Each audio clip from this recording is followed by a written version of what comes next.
Syederalun, sebuah truk bermuatan pasir terlibat kecelakaan dengan mobil dinas TNI di Jalan Raya Transyogi, Cimanggis, Depok pada Jumat 23 Desember 2022 pagi.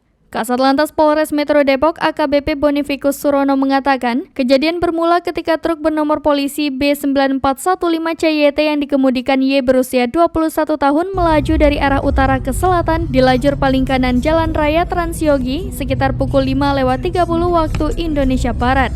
Sesampainya truk di putaran SPBU Sel, tiba-tiba terdapat mobil dinas TNI bernomor polisi 0410 yang melaju dari arah yang sama, yaitu hendak berputar di arah jalan tersebut.